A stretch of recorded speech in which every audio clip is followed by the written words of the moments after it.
আজকে আমাদের প্রাণপ্রিয় নেত্রী দেশনেত্রী বেগম খালেদা জিয়া যখন অসুস্থ, দেখেন গোটা বাংলাদেশের সব মানুষ, সব ধরনের মানুষ কিন্তু ওই লেবার কেয়ার হসপিটালের সামনে গিয়ে উপস্থিত হয়েছে।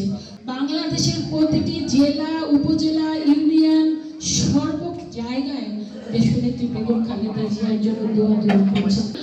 সকলের দোয়া ইনশাআল্লাহ আমাদের প্রাণপ্রিয় নেত্রী দেশনেত্রী বেগম খালেদা জিয়া আবার সুস্থ হয়ে আমাদের মাঝে ফিরে আসবেন। এই গণতন্ত্র রক্ষার জন্য তার যে আন্দোলন, সেই আন্দোলনের একদম শেষ সফলতা তিনি নিশ্চয়ই দেখবেন। আল্লাহ পাকের কাছে সেই প্রার্থনাই করি।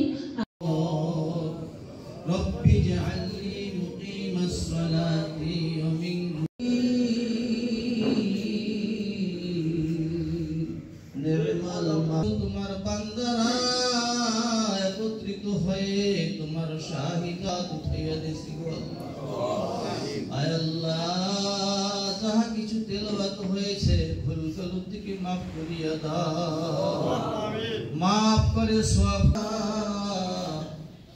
যে উদ্দেশ্য করে এখানে একত্রিত হয়েছি তোমার জানার বাকি নাই।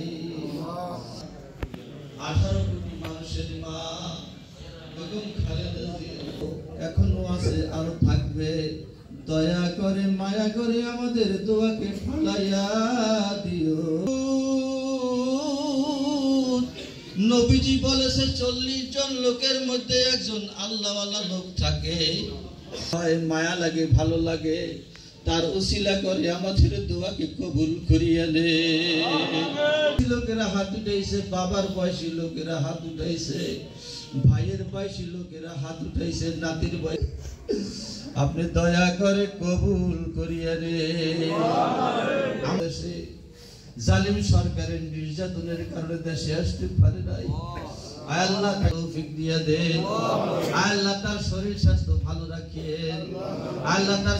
স্কুলে যখন আমি পড়ি, মরহুম শহীদ জিয়াউর রহমান সাহেব সেখানে গিয়েছে, আমি তার সঙ্গে জিয়াউর রহমান, রাষ্ট্রপতি জিয়াউর রহমান, আল্লাহ বানিয়ে দেন, আল্লাহ আপনার কোনো লোকসান হবে না, আপনার কোনো ক্ষতি হবে না।